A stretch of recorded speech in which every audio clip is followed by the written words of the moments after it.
ஜெய் சாய்ராம் எங்கள் ஸ்ரீ சாய்ராம்.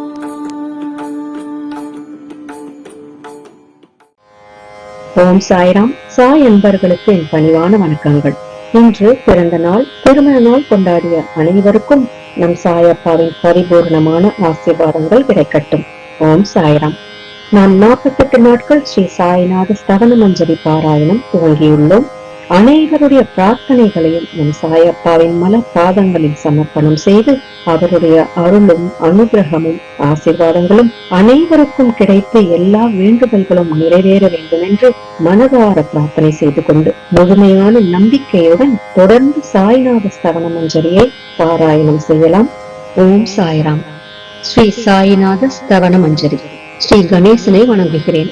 எல்லாவற்றுக்கும் ஆதாரமானவனே, மயூரேஸ்வரா, எல்லாவற்றுக்கும் சாட்சியாக விளங்குபவனே, கௌரியின் மகனே, ஓ எண்ணங்களுக்கு எட்டாதவனே, பெருத்த வைரனே, ஸ்ரீ கணபதி, என்னை காப்பாற்று. நீ எல்லா கணங்களுக்கும் முதல்வனும் தலைவனும் ஆவாய். எனவே உன்னை கணேசன் என்பர். எல்லா சாஸ்திரங்களாலும் ஏற்றுக்கொள்ளப்பட்டவன் நீ. ஓ சாரதா, வாக்கின் தெய்வமே, நீ ஒளி வடிவமாக பிறக்கும் பதங்களின் தலைவி. உன்னுடைய இருப்பினால் தான் உலகத்தில் எல்லா நிகழ்ச்சிகளும் நடக்கின்றன. நீ எழுத்தாளர்களின் தேவதை. நீ எப்பொழுதும் தேசத்தின் அணிகலனாக விளங்குகிறாய். உனது எல்லையற்ற சக்தி எல்லாவற்றிலும் விளங்குகிறது. ஓ ஜெகதம்பா, உன்னை வணங்குகின்றேன். ஓ பூர்ண பிரம்மா, தெய்வீக தோற்றத்தின் மிக உயர்ந்த இறுதி நிலையில் உள்ளவனே, மகான்களுக்கு பிரியமானவனே, குணங்களோடு கூடிய உருவம் எடுத்தவனே, பண்டரிராயா, கருணை கடலே, எல்லையற்ற கருணை உடையவனே, பாண்டுரங்கா, ஓ நரகரி, நீ எல்லாவற்றின் சூத்திரதாரி, எல்லாவற்றையும் ஆட்டுவிக்கும் கயிற்றை தாங்கியவன். நீ ஜெகமெங்கும் வியாபித்துள்ளாய். எல்லா சாஸ்திரங்களும் உன்னுடைய உண்மையான உருவத்தை பற்றி ஆராய்ச்சி செய்கின்றன. வெறும் புத்தக அறிவு மட்டுமே பெற்றவர்களுக்கு நீ காணப்படுவதில்லை. ஓ சக்கரபாணி, அத்தகைய அறிவியல்கள் யாவரும் வெறும் வாத பிரதிவாதங்களிலேயே உழல்கிறார்கள். மகான்கள் மட்டுமே உன்னை அறிகிறார்கள். மற்றவர்கள் குழப்பத்தில் மூழ்கியவர்களாக மயங்கியவர்களாக உள்ளார்கள். உனக்கு பக்தியோடு கூடிய எனது நமஸ்காரத்தை சமர்ப்பிக்கின்றேன். ஓ 5 முகங்களை உடையவனே, சங்கரா, மனித மண்டையோடுகளாலான மாலை அணிந்தவனே, நீல நிறமுடைய கழுத்தனே, திகம்பரா, ஓங்கார ரூபா, பசுபதி, எவருடைய உதடுகளில் உனது நாமம் விளங்குகிறதோ அவர்களது துன்பங்கள் உடனடியாக விலகிவிடும். ஓ தூர்ஜடி, உன் நாமத்தின் மகிமை அத்தகையது. உனது பாதங்களை வணங்கி நான் இந்த துதியை எழுத முற்படுகிறேன். நீலகண்டா, இதற்கு உனது முழுமையான உதவியை எல்லா விதத்திலும் எனக்கு அளிப்பாய். இப்போது அத்ரி மகரிஷியின் குமாரரான தத்தரையும், லக்ஷ்மி தேவியின் குலதெய்வமான விஷ்ணுவையும், ஸ்ரீ துகாராம் முதலான எல்லா மகான்களையும், பின்னர் பக்தர்கள் அனைவரையும் வணங்குகின்றேன். சாய்நாதா, உமக்கு வெற்றி உண்டாகுக. பாவிகளை உயிர்ப்பவரே, அருள் நிறைந்தவரே, இப்பொழுது உமது பாதத்தில் எனது சிரத்தை வைக்கின்றேன். எனக்கு பயமற்ற நிலையில் உமது பாதுகாப்பை கொடும். நீ பூரணமான பிரம்மஸ்வரூபம், சுகங்களின் இருப்பிடம், மனிதர்களில் சிறந்தவனே. நீயே விஷ்ணு. எவருடைய பாதி உடலாக உமாதேவி இருக்கிறாளோ அந்த காமனை எரித்த சிவனும் நீயே. நீ மனித உருவெடுத்த பரமேஸ்வரன். நீ ஞான வானத்தின் கதிரவன். நீ கருணை கடல். நீ பிறப்பிறப்பாகிய பிணிக்கு மருந்து.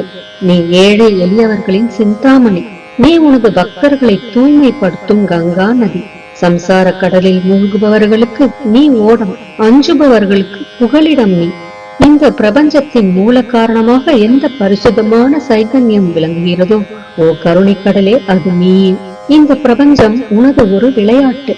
நீர் பிறவியற்றவர், உமக்கு இறப்பும் இல்லை. நன்கு ஆழ்ந்து விசாரித்து பார்த்து இறுதியில் அடையப்பட்ட முடிவு இது. பிறப்பு இறப்பு இவை இரண்டும் அஞ்ஞானத்தினால் தோன்றியவை. ஓ மகாராஜா, நீர் அவை இரண்டினின்றும் கொஞ்சம் கூட பற்றற்றவராக உள்ளீர். நீர் ஓடையில் வெளிப்பட்டது என்றால் அது அங்கேயே தோன்றியதாக ஆகுமா? முன்பே நீர் நிரம்ப உள்ளது, உள்ளே இருந்து வெளியே வந்தது, அவ்வளவே. படுகையில் நீர் வந்தபோது அதற்கு ஓடை என்று பெயர் ஏற்பட்டது. நீரில்லாவிடில் அது வெறும் படுகையே. பெருகுவது வற்றி விடுவது பற்றி நீர் சற்றும் பொருட்படுத்துவதே இல்லை. நீர் படுகைக்கு கொஞ்சமேனும் முக்கியத்துவம் அளிப்பதில்லை. படுகை மட்டும் நீர் நிறைந்துள்ள போது பெருமை கொள்கிறது. நீர் வற்றும் போது மிகவும் வருந்தும் நிலையை அடைகிறது. மனித உடல் நீர் படுகை போன்றது. சுத்த சைதன்யமே பரிசுத்தமான நீர் ஊற்று. நீர்ப்படுவைகள் எண்ணற்றவை, இருப்பினும் நீர் மட்டும் வேறுபடுவதில்லை. பிறப்பற்றவரான அருட்கடலே, உமது வஜ்ராயுதம் என் அஞ்ஞானமாகிய மலையை அடிக்கட்டும் என்று வேண்டுகின்றேன்.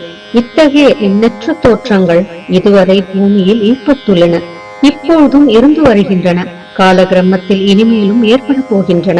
அந்த ஒவ்வொரு தோற்றத்துக்கும் ஒரு தனி பெயரும் குலமும் கிடைக்கிறது. அதன் மூலம் உலகத்தில் அவற்றை பிரித்தறிகிறார்கள். சைதன்யத்தை பொறுத்தவரை நான் நீ என்று கூறுவது பொருந்தாது. இருமை என்பதே எங்கு இருப்பதற்கு இடமில்லையோ அதே உண்மையில் சைதன்யம் எனப்படுவது. மேலும் உண்மையில் சைதன்யம் பிரபஞ்சம் முழுவதையும் வியாபித்து உள்ளது. பின் நான் நீ என்ற பாவனை எவ்வாறு பொருந்தும்? மேகத்திலிருந்து பிறக்கும் நீர் ஒரே தன்மையானது. பூமியின் மேல் இறங்கிய பிறகு அதற்கு பற்பல வேறுபாடுகள் ஏற்படுகின்றன. கோதாவரி நதிப்படுகையில் விழுந்த நீர் கோதாவரி என்று அழைக்கப்படுகிறது. கிணற்றில் விழுந்த நீருக்கு அத்தகைய மேன்மை இல்லை. மகான்களின் உருவமாகிய கோதாவரியில் உள்ள நீர் நீங்கள். நாங்கள் குளம், குட்டை, கிணறு போன்றவர்கள். நம்மிடையே உள்ள வேறுபாடு இதுவே. எங்களுடைய வாழ்வின் உண்மையான குறிக்கோளை அடைய நாங்கள் உங்களிடம் வர வேண்டும். எப்பொழுதும் கரம் கூப்பி உங்களை சரணடைய வேண்டும். ஏனெனில் நீங்கள் புனிதத்தின் உறைவிடம். கோதாவரி நதிக்கு பாத்திரத்தினால் படுகையினால் புனிதம் ஏற்பட்டது. வெறும் நீரை மட்டுமே நோக்குவோமாகில் அது எங்கும் ஒரே விதமானது. கோதாவரி நதிப்படுகை புனிதம் வாய்ந்ததென்பது தீர்மானிக்கப்பட்ட உண்மை. அதனை தீர்மானிப்பதற்கு பூமியின் நல்ல தன்மை, தீயத்தன்மை ஆகியவையே உதவி செய்கின்றன என்பதை நோக்கவும். மேகத்தினின்று வந்த நீரின் புனிதத்தை எந்த பூமி பாகம் மாற்றவில்லையோ அந்த பாகத்தை சாஸ்திரம் அறிந்தவர்கள் கோதா என்று அழைத்தார்கள். மற்ற இடங்களில் விழுந்த நீர் அந்தந்த மண்ணின் குணத்தை ஏற்றுக்கொண்டது. தோற்றத்தின் போது இனிமையாயிருந்த நீர் அசுத்தமாகவும் கசப்பாகவும் உப்பாகவும் ஆயிற்று. அவ்வாறே ஓ குருநாதா, எந்த சரீரத்தில் 6 வைரிகளின் மாசு ஏற்படவில்லையோ அந்த புனிதமான சரீரத்துக்கு மகான் என்ற பெயர் பொருந்தும். எனவே மேன்மையும் புனிதமும் பொருந்திய மகான்களை அந்த கோதாவரி என்றே கூறுகின்றேன். எல்லா ஜீவர்களிலும் உங்களது தகுதி மிகச் சிறந்ததாக உள்ளது. பிரபஞ்சத்தின் ஆரம்ப காலத்திலிருந்தே கோதாவரி ஏற்பட்டு உள்ளது. நீரும் முழுமையாக நிரம்பி உள்ளது. இன்று வரை அதற்கு குறைவு ஏற்படவில்லை. ராவணனுடைய வயிறு கோதாவரியின் கரைக்கு வந்தபோது இருந்த அதே நீர் இன்று வரை எவ்வாறு இருக்கும் என்று பாருங்கள். படுகை மட்டும் அதே. நீர் கடலை அடைந்தது. நீர்ப்படுகையின் புனிதத்தன்மை மட்டும் இன்று வரை நிரந்தரமாக உள்ளது. ஒவ்வொரு ஆண்டும் பழைய நீர் சென்று புதிய நீர் படுகையின் உள்ளே வருகிறது. பாபா, அதே நியாயம் உங்களுக்கும் பொருந்தும். ஒவ்வொரு நூற்றாண்டும் ஓராண்டை போலவும் அந்த நூற்றாண்டில் தோன்றிய சாதுக்கள் நீரை போலவும் அவர்களுள் மிக பெரிய மகான்கள் அலைகள் போலவும் உவமிக்கப்படுகிறார்கள். இந்த மகான்களின் உருவமாகிய கோதாவரியில் முதலாண்டில் சனதர், சனகர், சனந்தனர் முதலியோரின் வெள்ளம் ஏற்பட்டது. பின்னர் நாரதர், தும்புரு, பிரகலாதன், பலிராஜா, சபரி, அங்கதன், வாயுகுமாரன், விதுரர், கோபர்களும் கோபிகைகளும் தோன்றினர். இவ்வாறு இன்று வரை ஒவ்வொரு நூற்றாண்டிலும் ஒன்றன் பின் ஒன்றாக மகான்களின் வெள்ளம் ஏற்பட்டு வந்துள்ளது. நான் அதனை வர்ணிப்பதற்கு இயலாதவனாக உள்ளேன். ஓ சாய்நாதா, இந்த நிகழும் நூற்றாண்டில் மகான்களின் தோற்றமாகிய கோதாவரியில் நிச்சயமாக உமது வெள்ளம் வந்துள்ளது. எனவே உமது திவ்ய சரணார விந்தங்களுக்கு வந்தனை செய்கின்றேன். மகாராஜா, எனது துர்குணங்களை கொஞ்சம் கூட பொருட்படுத்த வேண்டாம். நான் ஏழை, எளியவன், அஞ்ஞானி, பாவிகளுக்குள்ளே தலை சிறந்தவன், எல்லா துர்குணங்களும் பொருந்தியவன். ஆனால் என்னை நிராகரிக்க வேண்டாம். பரிசக்கல் இரும்பினுடைய குறைகளை பொருட்படுத்துவதில்லை. கோதாவரி நதி தன்னை அடைந்த கிராமத்து சிறு ஓடைகளை திருப்பி அனுப்புவதில்லை. உங்களுடைய அருள் நோக்கை செலுத்தி என்னிடமுள்ள எல்லா தீய குணங்களையும் விரைவாக அழித்து விடுங்கள். அடியேனுடைய வேண்டுதல் இதுவே. பரிசக்கல்லின் தொடர்பு ஏற்பட்டும் இரும்பின் இரும்புத்தன்மை அழிக்கப்படாவிட்டால் குருநாதா, அது பரிசக்கல்லின் பெருமைக்கு இழுக்கு. என்னை பாவியாகவே இருக்கும்படி வைக்காதே. தாங்கள் தாழ்வும் அடைய வேண்டாம். நீங்கள் பரிசக்கல், நான் இரும்பு. எனது அபிமானம் உமதே என்பதை பாருங்கள். குழந்தை எப்பொழுதும் தவறுகள் செய்கிறது, ஆனால் தாய் சினம் கொள்வதில்லை. இதை நினைவில் கொண்டு எனக்கு உங்கள் அருளாகிய பிரசாதத்தை அளிப்பீராக. ஓ சத்குரு சாய்நாதா, நீயே எனது கற்பகத்தரு. சம்சார சாகரத்தை கடக்க உதவும் சிறந்த படகு நிச்சயமாக நீயே. நீயே காமதேனு, சிந்தாமணி. நீ ஞான வானத்தின் கதிரவன். நீ நற்குணங்களின் பெரும் சுரங்கம். சொர்க்கத்திற்கு செல்ல உதவும் படிகளும் நீயே. ஓ புண்ணியங்களின் இருப்பிடமே, சுத்திகரிப்பவரில் சிறந்தவரே. ஓ சாந்தமூர்த்தியே, ஆனந்தத்தின் உறைவிடமே. பிரம்மஸ்வரூபா, பரிபூரணனே, வேறுபாடு அற்றவனே, ஞானக்கடலே. ஓ ஞானத்தின் உருவமே, மனிதர்களில் சிறந்தவனே, பொறுமை சாந்தி ஆகியவற்றின் உறைவிடமே, பக்தர்களின் இளைப்பாறும் இடமே. என்பால் மகிழ்வு நிறைந்த உன் அருள் நோக்கை செலுத்து. சத்குரு மச்சிந்திரரும் நீயே, மகாத்மா ஜாலந்தரரும் நீயே. நீயே நிவர்த்திநாதரும் ஞானேஸ்வரரும் ஆவாய். கபீர், ஷேக் முகமது, ஏசுநாதர் ஆகியோரும் நீயே. நீயே போதலாவும் சாவதாமாலியும், உண்மையில் ராமதாசரும் நீயே. சாய்நாதா நீயே. துகாரம், சகாராம் மகாராஜும் மாணிக்க பிரபுவும் நீயே. உமது இந்த அவதாரம் உண்மையில் அறிய முடியாத விதமாக உள்ளது. தங்களுடைய ஜாதியை பற்றி எவரும் அறிந்து கொள்ளும்படி தாங்கள் விடவில்லை. சிலர் உங்களை முஸ்லிம் என்கின்றனர், சிலர் அந்தனர் என்கின்றனர். கிருஷ்ணனுக்கு சமமான லீலைகளை தாங்கள் செய்கிறீர்கள்.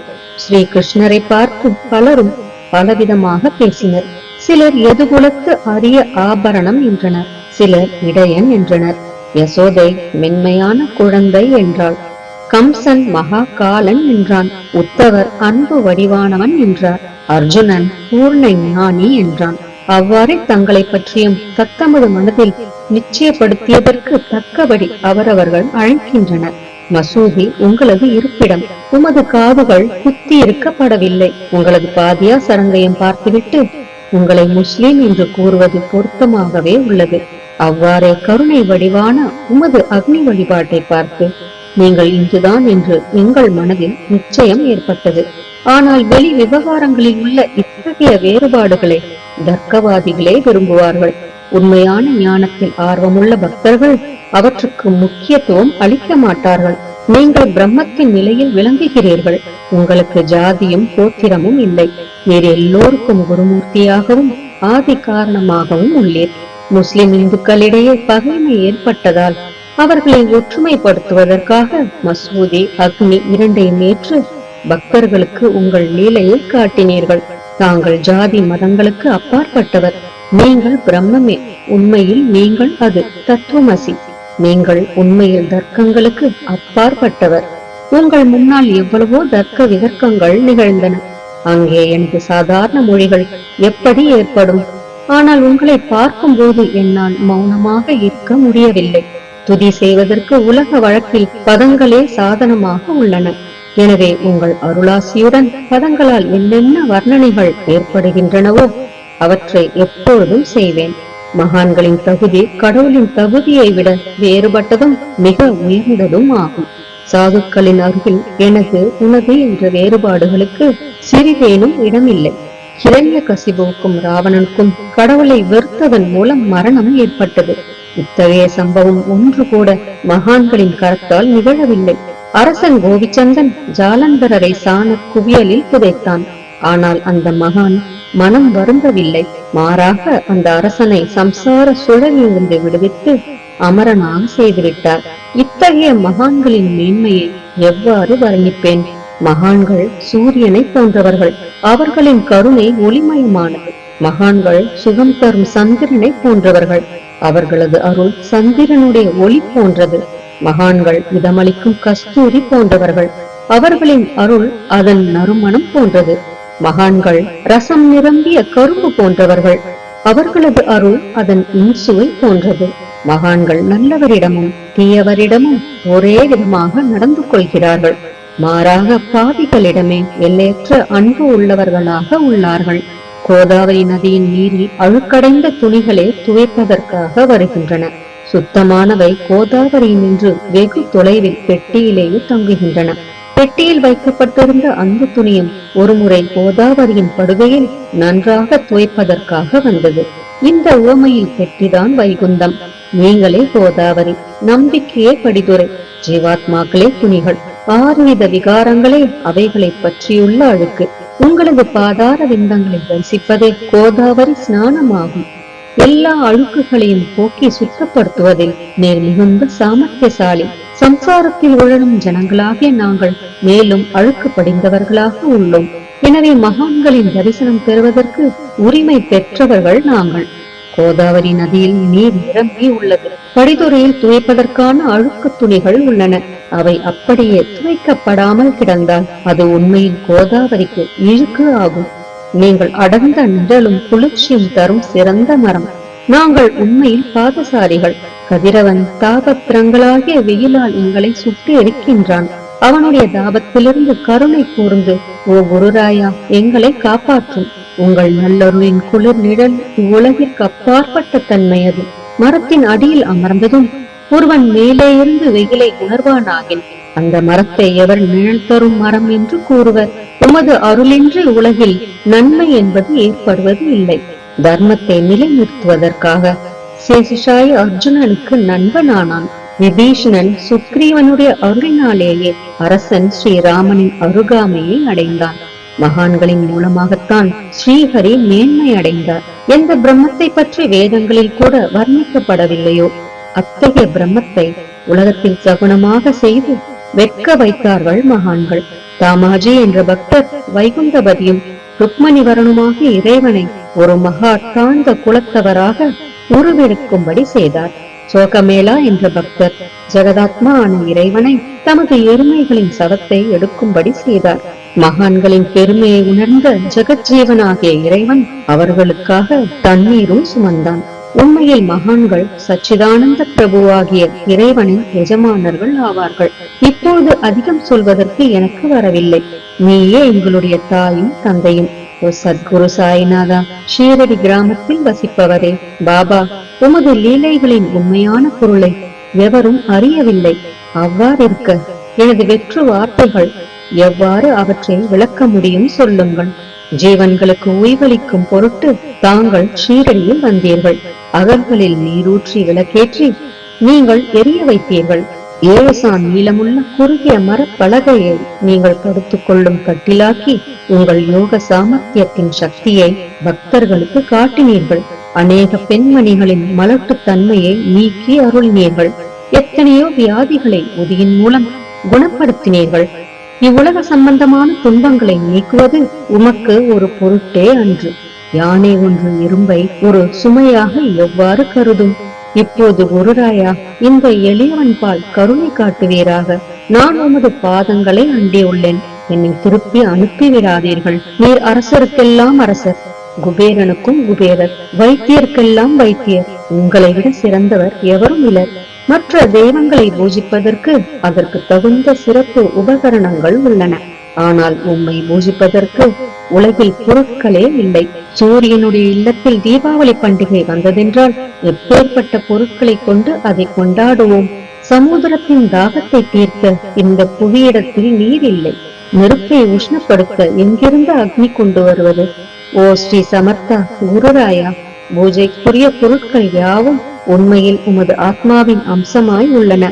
மேற்கூறப்பட்டவையெல்லாம் தத்தருஷ்டியால் கூறப்பட்ட பேச்சுக்களே அன்றி என் மனதில் அனுபவத்தால் ஏற்பட்டவை அன்று. அனுபவம் இன்றி கூறப்படும் பதஜாலங்கள் வீணே ஆகும். போகட்டும். உலக வழக்கத்தின்படி உமக்கு நான் பூஜை செய்யலாம் என்றால் அதனை செய்வதற்கு தேவையான திறமை எனக்கு இல்லை எனது குருநாதா. பலவித கற்பனைகள் செய்து உமக்கு பூஜை செய்கிறேன். அருள் மிகுந்தவரே, அடியனுடைய அத்தகைய பூஜையை ஏற்றுக்கொள்வீராக.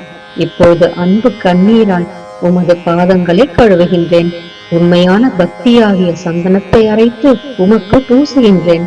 எனது அழகிய பதங்களாகிய இந்த கவனியை உமக்கு அணிவிக்கின்றேன். பிரேமை என்ற மலராகிய மாலையை உமது கழுத்தில் அணிவிக்கின்றேன். எனது துர்க்குணங்களாகிய தூபத்தை உமக்கு முன்பு எரிய விடுகின்றேன். அது மிக தீய பொருளாயினும் அது நின்று தீய வாசனை எழுவதில்லை. சத்குருவுக்கு முன்பு அன்றி வேறு எங்கெங்கு தூபம் எரியவிடப்படுகிறதோ அங்கெல்லாம் தூப பொருளுக்கு ஏற்படும் நிலை வருமாறு தூப திரவியத்திற்கு அக்னியின் ஸ்பரிசம் ஏற்பட்ட மாத்திரத்தில் அதனது நறுமணம் என்ற நல்ல குணம் அதனை விட்டுவிட்டு சென்று விடுகிறது. உமது எதிரே இதற்கு மாறாக நிகழ்கிறது. தீய தன்மைகள் அக்னியில் எரிந்து விடுகின்றன. உலகம் பார்த்து மகிழும்படி சத்குணம் எவ்வித குறைவுமின்றி தங்கிவிடுகிறது. மனிதனுடைய தீய குணங்கள் யாவும் எரிந்த பின் மனம் மாசற்றதாகிறது. கங்கையிலுள்ள மாசுகள் நீங்கியவுடன் அவள் இயல்பாகவே புனிதமடைகின்றாள். மாயை மோகம் என்ற தீபத்தை உமக்கு சுற்றுகின்றேன். அதன் மூலம் எனக்கு வைராக்கியம் என்ற ஒளி கிடைக்கும். உனக்கு அமர்வதற்கு சுத்தமான நம்பிக்கை என்ற சிம்மாசனத்தை அளிக்கின்றேன். அதனை ஏற்று பக்தி என்ற நைவேத்தியத்தையும் எடுத்துக் கொள்வாயாக. பக்தி நைவேத்தியத்தை நீ உண்டுவிட்டு அதனது ரசத்தை எனக்கு கொடு. ஏனெனில் நான் உமது பச்சிலம் குழந்தை. உனது பாலில் எனக்கு உரிமை உண்டு. எனது மனதை உமக்கு தட்சணையாக அர்ப்பணிக்கின்றேன். அதனால் கர்த்தத்துவம் என்பது எந்த விதத்திலும் என்னிடம் இருக்காது. இப்போது பிரார்த்தனையோடு உனக்கு சாஷ்டாங்க நமஸ்காரம் செய்கின்றேன். ஓ புண்ணிய ஸ்லோகா சாய்நாதா, அதனை தாங்கள் ஏற்றுக்கொள்வீராக. பிரார்த்தனாஷ்டகம். சாந்தமான மனமுடையவரே, சிறந்த அறிவுடையவரே, சாய்நாதா, அருள் நிறைந்தவரே, கருணை கடலே, சத்திய ஸ்வரூபமானவரே, மாயையாகிய இருளை அழிப்பவரே, ஜாதி மதங்களுக்கு அப்பாற்பட்டவரே, சாதனையின் முடிவை அடைந்தவரே, எண்ணங்களுக்கு அப்பாற்பட்டவரே, கருணைக்கு உறைவிடமே, ஷீரடி கிராமத்தில் உறைபவரே, ஓ சாயிநாதா, என்னை காப்பாற்றும், என்னை காப்பாற்றும். ஞானமாகிய கதிரவனே, ஞானத்தை அளிப்பவரே, எல்லாவித நன்மைகளையும் செய்பவரே, பக்தர்களின் இதயத்தில் உழவும் அன்னமே, உமது பாதங்களை அடைந்தவரை காப்பவரே, சிருஷ்டி செய்யும் பிரம்மா நீ, காக்கும் தெய்வமான லட்சுமியின் கரணம் விஷ்ணுவும் நீயே, உண்மையில் உலகங்களையும் லயமடைய செய்யும் ருத்ரனும் நீயே. நீர் இல்லாத இடம் இவ்வுலகத்தில் எங்கும் இல்லை. சாய்நாதா, நீர் எல்லாம் அறிபவர், எல்லோரின் இதயத்திலும் உறைபவர். எனது எல்லா குற்றங்களையும் மன்னிக்க வேண்டுமென்று வேண்டுகின்றேன். பக்தியின்மை, சந்தேகங்கள் போன்ற அலைகளை விரைவில் நீக்குவீராக.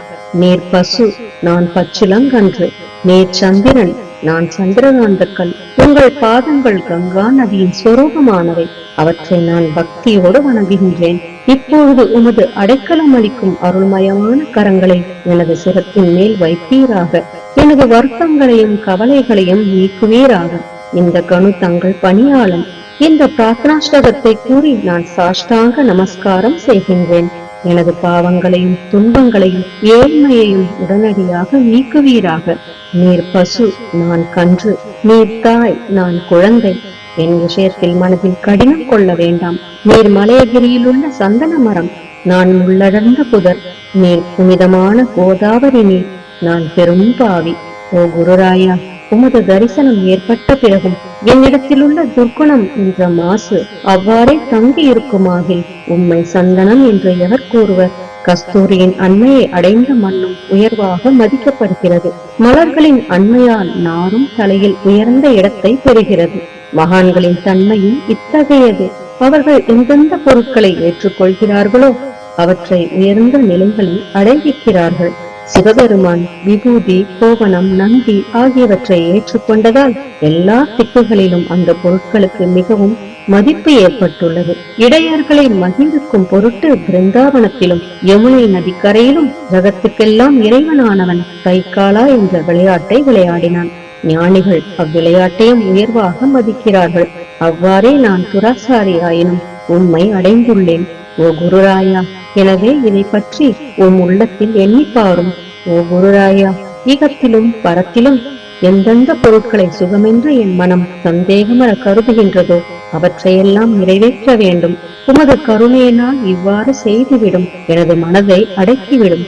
சமுதிரத்தை இனிமையாக செய்துவிட்டால் பிறகு உப்புத்தன்மையை பற்றிய பயம் இல்லை. சமுதிரத்தை இனியதாக்கும் சக்தி உண்மையில் உமக்கு உண்டு. எனவே தாஸ்கனுவின் இந்த வேண்டுதலை நிறைவேற்றுவீர். என்னிடம் என்னென்ன குறைகள் உள்ளனவோ அவை அனைத்தும் உமதே. சித்தருக்கெல்லாம் அரசனான உமக்கு குறை என்பது பொருந்தாது. இப்போது அதிகமாக சொல்வது எதற்காக? நீரே எனக்கு ஆதாரம். தாயினுடைய இடுப்பில் உள்ள குழந்தை இயல்பாகவே பயமுற்று இருக்கிறது. ஓ மகாராஜா, இந்த துதியை எவரவர்கள் அன்புடன் படிக்கிறார்களோ கேட்கிறார்களோ அவரவர்களுடைய விருப்பங்களை நிறைவேற்றுவீர். இந்த துதியை படிப்பவர்களின் கேட்பவர்களின் 3 வித தாபங்களும் ஓர் ஆண்டுக்குள் விலகிவிடும் என்பதே இந்த துதியின் மேல் உமது நிரந்தரமான அருளாசியாக இருக்கட்டும். ஸ்நானம் முதலியவற்றை செய்து சுத்தமாக ஆன பின் உங்கள் மனதில் சுத்தமான பக்தியோடு தினமும் இந்த துதியை படிக்கவும். இவ்வாறு செய்ய முடியாவிட்டால் ஒவ்வொரு வியாழக்கிழமை அன்றும் மனதில் சத்குரு மூர்த்தியை இருத்தி படிக்கவும். அதுவும் கூட இயலாவிடில் ஏகாதசி தோறும் அதன் விளைவுகளை பார்ப்பதற்காக இந்த துதியை படியுங்கள். துதியை படிப்பவர்களுக்கு இறுதி கணத்தில் உயர்ந்த நிலையில் குருமூர்த்தி அளிப்பார். நான் சொல்வதை கேட்டுக் கொண்டிருப்பவர்களே, இவ்வுலகியல் ஆசைகளை அவர் விரைவில் நிறைவேற்றுவார். இந்த துதியை பாராயணம் செய்வதால், மீண்டும் மீண்டும் படிப்பதால் முட்டாள்கள் அறிவாளிகள் ஆவார்கள். எவருக்காயினும் வாழ்நாள் குறைவாக இருப்பின் அவர்கள் இதை படிப்பதால் 100 ஆண்டு ஆயுள் உள்ளவர்கள் ஆவார்கள். இந்த துதியை படிப்பதால் செல்வத்துக்கு குறைவு இருந்தால் குபேரன் அவர்களது இல்லத்துக்கு வந்து பணி செய்வான். இது சத்தியம் என்று மும்முறை உரைக்கின்றேன். சந்ததியற்றவர்களுக்கு இந்த துதியை படிப்பதால் குழந்தை செல்வம் கிட்டும். இதனை படிப்பவர்களின் ரோகங்கள் முற்றிலும் நீங்கிவிடும். தினந்தோறும் இந்த துதியை பாராயணம் செய்வதால் பயமும் கவலைகளும் நீங்கிவிடும். மதிப்பும் மரியாதையும் உயரும். அழிவற்ற பிரம்மத்தை உணர்வார்கள். ஓ அறிவாளிகளே, உங்களது மனதில் இந்த துதியை பற்றி நம்பிக்கை கொள்ளுங்கள். தர்க்கங்கள், தவறான எண்ணங்கள் ஆகியவற்றுக்கு கொஞ்சம் கூட இடம் கொடுக்க வேண்டாம். ஷீரடி சேஸ்திரத்துக்கு யாத்திரை செல்லுங்கள். பாபாவின் திருவடிகளை மனதில் இருக்குங்கள். அவர் அனாதைகளின் உறவினர். பக்தர்களின் விருப்பங்களை பூர்த்தி செய்யும் கற்பகத்தரு. அவருடைய பேராணையினாலேயே இந்த துதியை எழுதினேன். இல்லாவிடல் பாமரனாகிய என்னால் இத்தகைய படைப்பு எவ்வாறு ஏற்பட முடியும்? சக ஆண்டு 1840 பாத்திரபதம் மாதம் சுத்தபட்சத்தில் கணேச சதுர்த்தி திதியன்று திங்கட்கிழமை 2வது பிரகரத்தில் புனிதமான நர்மதா நதி தீரத்தில் உள்ள மகேஸ்வரர் என்ற சேஸ்திரத்தில் ஸ்ரீ அகல்யா தேவி சன்னதியில் ஸ்ரீ சாயிநாத ஸ்தவன மஞ்சரி நிறைவடைந்தது. மகேஸ்வரம் என்ற புகழ்பெற்ற சேஸ்திரத்தில் இந்த துதி நிறைவடைந்தது. ஸ்ரீ சாயிநாதரின் மனதில் புகுந்து ஒவ்வொரு பதத்தையும் என்னை கூற வைத்தார். தாமோதரன் என்ற சீடன் இந்த துதியை எழுதினான். தாஸ்கனுவாகிய நான் எல்லா மகான்களுக்கும் பணியாள். ஸ்ரீ சாயிநாத ஸ்தவன மஞ்சரி சம்சார சாகரத்தை கடக்க உதவட்டும். ஓ பாண்டுரங்கா, இதுவே தாஸ்கனுவின் பக்தி மிகுந்த பிரார்த்தனை. மங்களம் மங்களம் சுபமங்கலம். ஜெய் ஜெய் சாயம். நம் சாயப்பாவின் பரிபூரணமான ஆசீர்வாதங்கள் அனைவருக்கும் கிடைக்க வேண்டும் என்று நான் மனதார பிரார்த்தனை செய்கிறேன். அனைவரும் எல்லா நலன்களையும் பெற்று மிகவும் சிறப்பான, மகிழ்ச்சியான, நிம்மதியான, ஆரோக்கியமான வாழ்க்கை வாழ நம் சாயப்பா நம் அனைவரையும் ஆசீர்வதிக்கட்டும். ஜெய் ஜெய் சாய்ராம்.